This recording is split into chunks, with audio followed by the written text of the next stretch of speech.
Hereford, a small town in the west of England, seemed to be a calm and measured place where life went on as usual. This city, with a century-old history and old stone buildings, was surrounded by picturesque hills and green fields. Here, among the narrow streets and cozy houses, little could disturb the usual way of life. Hereford was one of those cities where residents knew each other and seemed to trust their neighbors, appreciating family ties and stability. Among the townspeople, it was rare to find those who aspired to a great career and wealth. Most chose a quiet lifestyle associated with what a close community provided. It was in this quiet corner that Lucy Letby was born and grew up, a girl who dreamed of helping people and taking care of the most vulnerable. Lucy was the only child in the family, and her parents loved and supported her, raising her in an atmosphere of care and stability.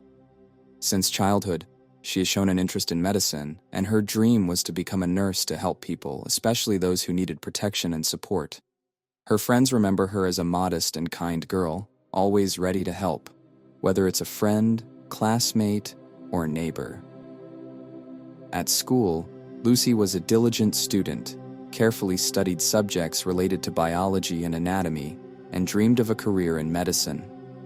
Her parents encouraged her interests and saw in her daughter a caring and kind person who could become an excellent nurse. After graduating from high school, Lucy enrolled at the University of Chester, where she majored in nursing and soon decided on her direction: neonatology, newborn care. She was attracted by the idea of helping the youngest patients in need of special care and attention. Her conscientiousness and sincere interest in her work quickly distinguished her among the students, and the teachers saw her as a promising young specialist. She was distinguished by her dedication and perseverance in learning, showed increased attention to detail, and tried to immerse herself in details concerning the care of babies. After graduating, Lucy began working at the Countess of Chester Hospital, located in the ancient city of Chester in Cheshire, England.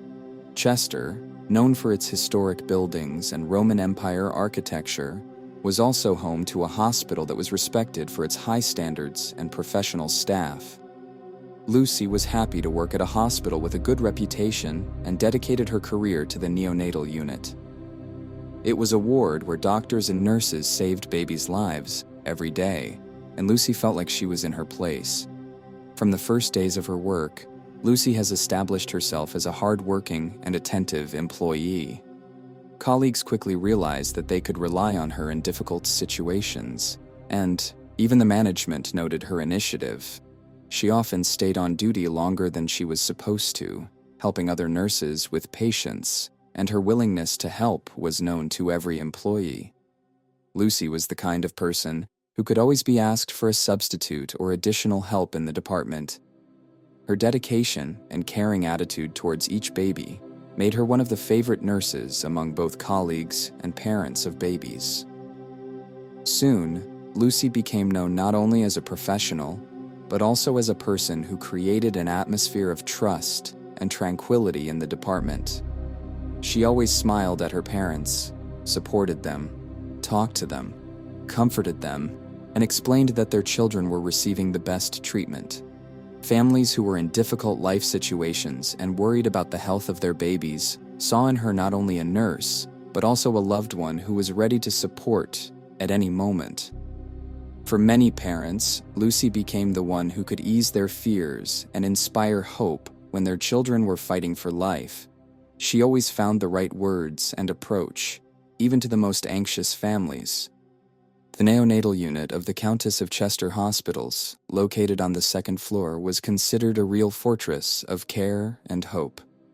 This department, located in a quiet part of the hospital, represented a place where the most vulnerable patients, newborns in need of special medical care, fought around the clock for the life and health of the most vulnerable patients. It was equipped with the latest technology, and many families from Cheshire County trusted their hopes to the professionalism of the doctors and nurses working here. Every morning and every evening, the measured whisper of the medical staff sounded within the walls of the department, set up to help those who were just starting their way in this world. There was no fuss and loud noises, and there were signs on the doors asking visitors to keep quiet. From the very first days of working in this department, Lucy Letby became a part of this environment, as if she was born to help newborns. She was considered not just a nurse, but a real defender of the kids whose lives were so fragile.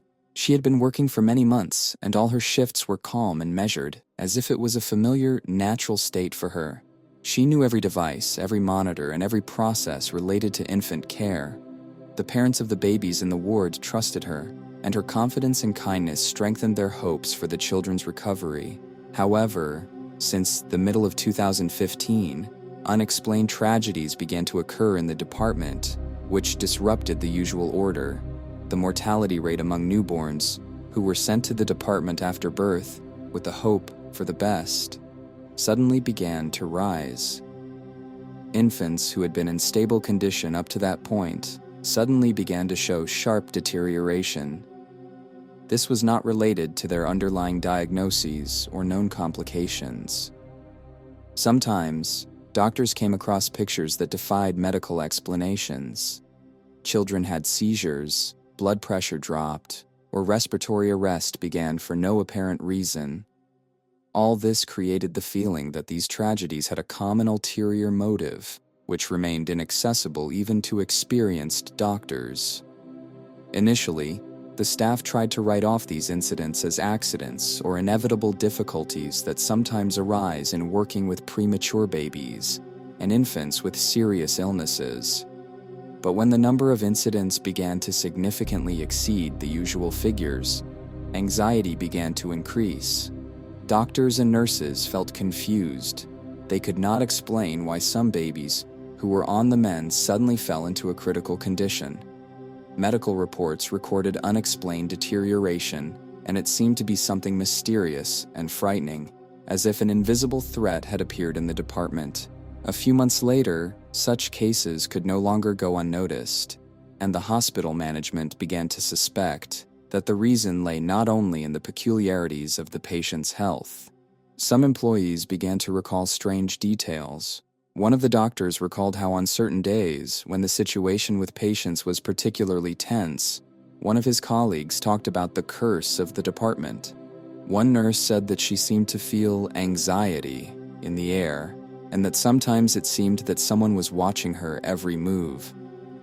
The staff, always close and friendly, began to feel something elusive, as if the very atmosphere of the department had changed, and this left everyone confused. The babies were stable beforehand, showing no signs of illness, and then underwent a sudden and catastrophic collapse. There was talk among doctors and nurses that strange incidents most often occurred on the days when Lucy Letby was on shift. At first, this observation was discussed informally and with caution because accusations against a colleague without evidence seemed unfair to many. Lucy was always attentive and friendly, and it was difficult to imagine her being involved in these tragedies. But with each new incident, suspicions began to grow stronger. Medical records showed that Lucy was indeed present in the ward during most of the deaths and sudden deterioration of infants. These coincidences began to resemble not just accidents, but a systematic pattern that the leadership could no longer ignore.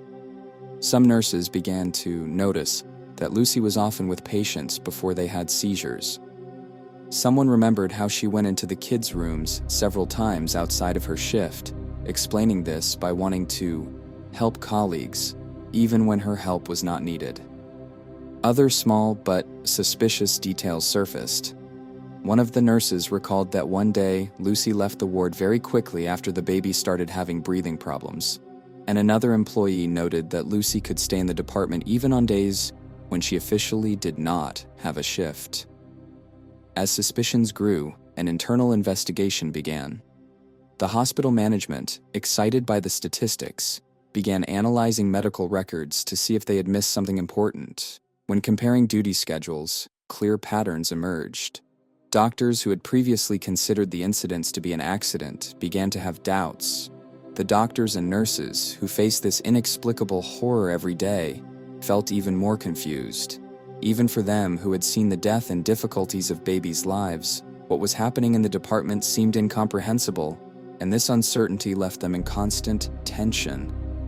When the hospital management presented its findings, the results of the internal investigation amazed many employees. The report emphasized that on Lucy Letby's shifts, the number of deaths and critical situations significantly exceeded the norm. This discovery not only shocked Lucy's colleagues, but also called into question the entire hospital's security system. The management realized that the case required immediate intervention. After discussions with external experts and lawyers, it was decided to transfer the investigation materials to the police. After receiving the internal investigation reports from the Countess of Chester Hospital, the investigators realized that they had to deal with a very difficult and delicate case because it was about tragic cases with the youngest patients. These cases have become a challenge not only for the medical team but also for everyone who took part in the investigation. It was necessary to establish how such a series of tragedies could occur in a department known for its impeccable reputation and to whom the fate of children could be entrusted in the future.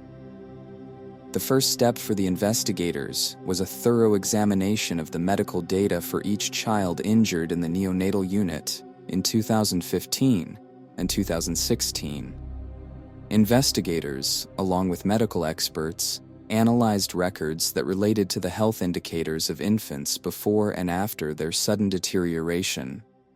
Each report recorded the actions of the staff, the medical indicators of the children, and detailed descriptions of the condition of each patient during a certain period.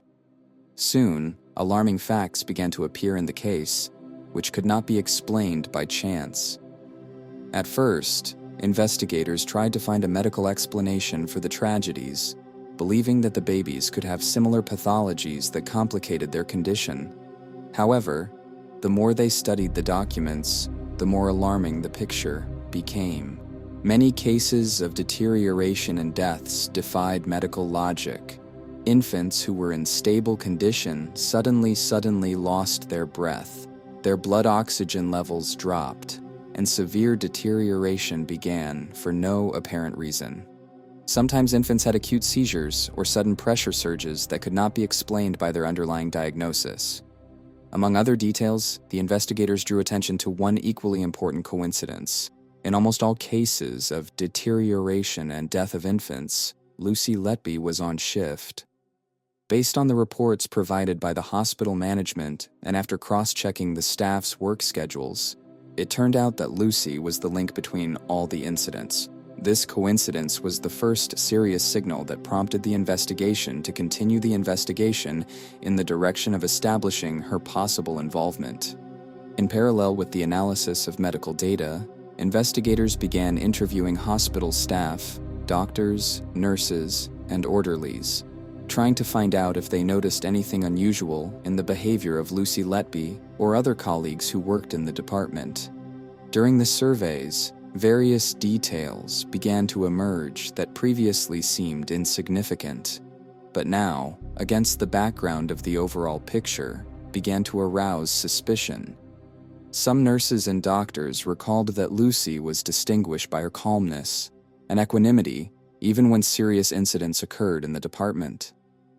One of the doctors said that although most of the nurses felt a lot of emotional stress after the babies were in critical condition or died, Lucy always remained cold and reserved. One day I asked her how she was coping with it, the doctor said, and she simply replied that she had learned to separate emotions from work, although for many of us it remained impossible. Another employee recalled how Lucy came on shift outside of her schedule, explaining this as a desire to help colleagues. At first glance, this might seem like a manifestation of care and dedication, but in retrospect, colleagues noticed that on those days when Lucy stayed at the department outside of her schedule, tragic incidents most often occurred. Some began to consider this unusual, and one of the doctors even jokingly mentioned Lucy's fascination with night shifts when she allegedly stayed to look after patients, although many nurses avoided night shifts due to stress and fatigue. In addition, several employees recalled that Lucy sometimes performed procedures with babies that were not always necessary, such as changing the oxygen sensor or preparing for intravenous injections, which could be postponed. One of the nurses recalled a case when Lucy insisted on changing the catheter, although it could have been done on the next shift. Immediately after that, complications began in the baby, and only the intervention of the doctor on duty allowed to stabilize his condition. The hospital management, concerned about the number of cases and anomalies in Lucy's shifts, ordered additional internal reports. Medical experts drew attention to the entries in the reports, which recorded the health indicators of the babies a few hours before the deterioration. It turned out that up to the critical moment, most of the babies were in stable condition, their indicators were improving, and doctors gave positive forecasts. However, literally within minutes or hours after the departure of some doctors, these children began to have unexplained complications. For the hospital management and the police, such results left no doubt. Interference in the work of the department was the only logical explanation.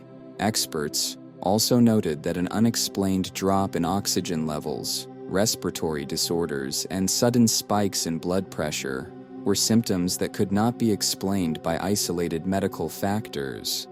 Moreover, the hospital documents contained records of additional administration of drugs and changes in the parameters of the devices, which seemed strange against the background of stable data recorded before these manipulations. The investigation soon concluded that the tragic incidents in the department could have been the result of deliberate interference. Psychologists who advised the police suggested that the person involved in such actions might have an overwhelming need to be the center of attention and have control over the situation. This assumption shocked the investigators, because until that time, Lucy Letby was perceived as an example of hard work and dedication.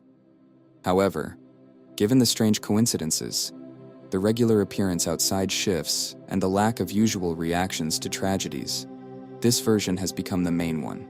After several months of studying the data, consulting with medical experts, and conducting an internal analysis, the police came to a decision on the need to detain Lucy Letby. The investigators understood that they would need an evidence base to reach a final verdict, but it was important to prevent possible further incidents. Lucy's arrest was a significant step in the case, as it allowed the investigation to begin a full-fledged investigation of all aspects of her work, her behavior in the department, and collect testimony from colleagues. When Lucy was detained, she showed amazing equanimity and calmness, showing neither fear nor excitement. Colleagues who knew her later admitted that this only increased their suspicions. The police conducted searches, seized documents, medical records, and personal belongings of Lucy, which could shed light on her behavior and help the investigation gather evidence. The detention of Lucy Letby caused a real shock, both for the hospital staff and for the residents of Chester, who used to consider her a conscientious and dedicated nurse. Her arrest became the starting point for a large-scale investigation, which was now being conducted not only within the walls of the Countess of Chester Hospital, but also outside it. The investigators had to confirm or refute all suspicions, gathering strong evidence to substantiate such serious accusations. On the day of the arrest, the police raided Lucy Letby's apartment, carefully examining her personal belongings, electronic devices, and documentation. Investigators hoped to find something that could explain the motives or shed light on what had been going on at the hospital over the past 2 years. The search included examining all of Lucy's medical records, personal diaries, and messages, because every nuance of her activities and behavior was important to the investigation. They needed to understand what exactly could have prompted her to take actions that seemed inexplicable and incredible. When examining the apartment, investigators noticed her notebooks, where Lucy left her thoughts and notes. In one of the diaries, several notes were found that seemed particularly interesting to the investigators. Among the entries were short and cryptic phrases such as, "I can't stop," and "It's my fault." Psychologists who advised the police suggested that these words may be related to the guilt that Lucy may have felt. These recordings could indicate a possible motive or an internal conflict that eventually led to tragic consequences. The investigation decided to conduct an in-depth analysis of her diaries and notes in order to understand Lucy's psychological state at the time of the incidents. At the same time, investigators were examining her correspondence with colleagues and friends, hoping to find details that would help restore a picture of her life in the hospital and beyond. Some of the messages showed that Lucy often discussed her work and sometimes complained of fatigue and stress, but there were no obvious signs of any disturbing intentions in her words. However, some fragments of the messages sounded strange. She wrote that she likes to spend time in the department, even if there are few patients there. Lucy described how she got used to night shifts and found them more relaxed. This seemed suspicious to the investigators, since most nurses avoided night shifts, considering them more stressful and requiring additional efforts. During the interrogations, Lucy Letby behaved with restraint and confidence, denying all the accusations. She claimed that she would never harm the children she cared for, and that her actions always met professional standards and doctors' recommendations. Lucy insisted that she was only providing care and had never done anything that could endanger the lives of infants. She denied that she purposely stayed off schedule on shifts with any malicious intent, explaining this as a desire to support colleagues and help with patient care, especially during difficult periods. The investigators noticed that her words sounded confident and polished, as if she had thought out all possible answers in advance. Lucy claimed that she had no idea why the death rate in the department had increased, and that she herself was shocked by these tragedies. She stressed that everything she did was solely for the best of intentions, and she, like other nurses, wished the children well and sought to support the parents in difficult moments. However, despite her words, investigators continued to look for inconsistencies and carefully analyzed her testimony, comparing it with medical data and testimony from colleagues. It turned out that some of her explanations did not match the data from the medical reports. For example, she claimed that at the time of the deterioration of one of the babies, she was just passing by, but the hospital's security system records recorded that she entered the ward shortly before the incident. At the same time as Lucy Letby's interrogations, investigators continued to collect testimony from her colleagues and other hospital staff.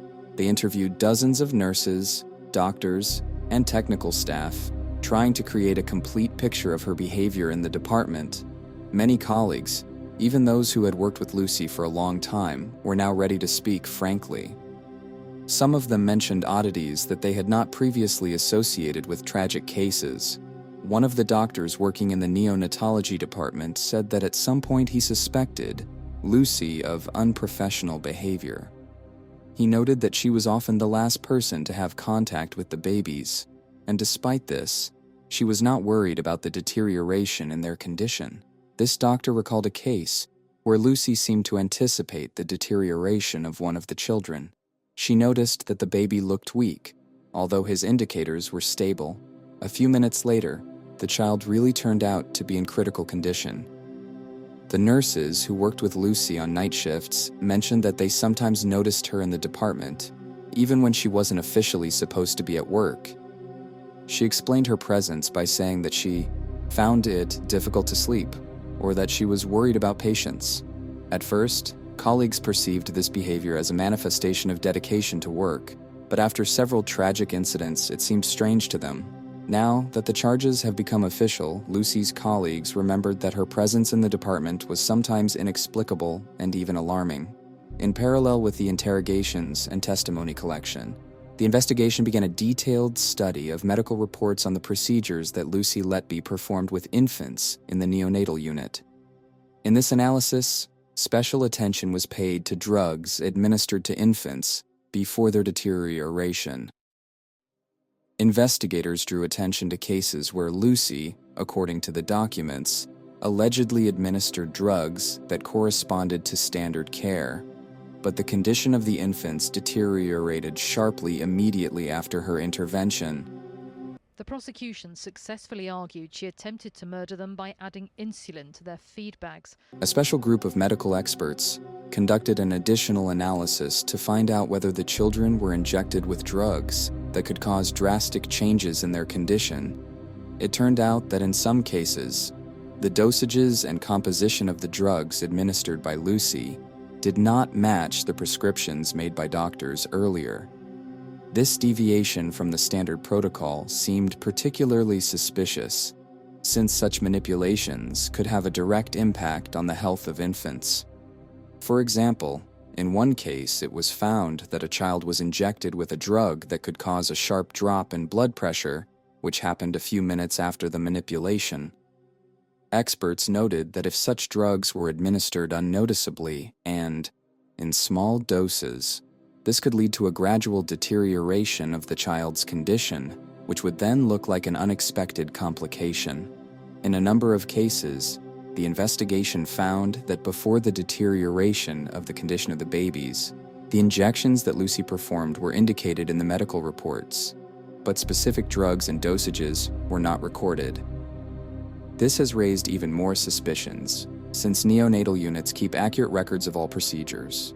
In addition, the investigators noticed that some drugs that could be used for such manipulations were listed on the lists of used medicines without clearly indicating the patients.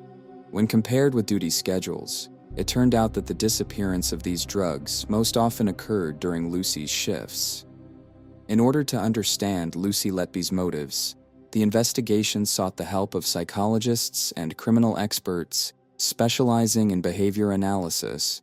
These experts studied Lucy's diaries, notes, and correspondence, trying to find explanations for her actions. They drew attention to the recordings, which featured short and strange phrases like, "I can't stop," "It's my fault," "I'd like to disappear." Psychologists have suggested that such phrases could indicate an internal conflict or a sense of guilt that she may have experienced. In addition, experts have put forward the theory that Lucy could suffer from a disorder in which she felt the need to be the center of attention and control the situation. They pointed out that such conditions can manifest themselves in the form of deliberate harm for the sake of the subsequent salvation of the victim, which, in turn, allows a person to feel his superiority and importance. This suggestion shocked the investigators and reinforced their suspicions. Lucy had always seemed like an exemplary and responsible employee, but now they were considering the possibility that a person with a dangerous psychological condition was hiding behind this image. Psychological analysis became an important part of the investigation because it provided a motive for actions that otherwise seemed inexplicable. Experts believed that Lucy could have been driven by a subconscious desire to create a situation where she would act as a savior or a key figure in an emergency. Psychologists have noted that such people often find an excuse for their actions, believing that in this way they help or improve the situation, even if it leads to tragic consequences. Having gathered enough evidence and information, investigators and prosecutors began to prepare an indictment. For the prosecution to succeed, they had to prove that Lucy Letby's actions were deliberate and that her interventions had indeed affected the health of the infants. The accusation was based on statistical data, testimony from colleagues, an analysis of medical records, and a psychological profile that helped establish a possible motive. The main argument of the prosecution was the claim that Lucy, realizing the consequences of her actions, deliberately carried out procedures that led to the deterioration of the condition of infants. The prosecutors planned to demonstrate that multiple coincidences and patterns exclude randomness, which means that her interventions had well-defined goals. At the same time, Lucy Letby's defense was preparing its line of defense. Her lawyers argued that she was a victim of circumstances and that the multiple coincidences were the result of difficult working conditions in the neonatal unit. They insisted that her presence in the department was due to her dedication and desire to help colleagues, and her emotional state after the tragedies was caused by the stress of working with critically ill infants. After months of investigation and preparation, Lucy Letby's case came to court. The prosecution and the defense were ready for a tense trial, which was to be conducted surrounded by public attention. She stands convicted as Britain's most prolific child killer, The court found Lucy Letby guilty of murdering 7 infants and attempting to kill 15 others. Based on the evidence presented, including testimony from colleagues, analysis of medical records, and examination of the drugs administered, the jury concluded that her actions were intentional. The court handed down a sentence of life in prison without the right to parole, calling her crimes an unprecedented breach of trust and unheard of cruelty.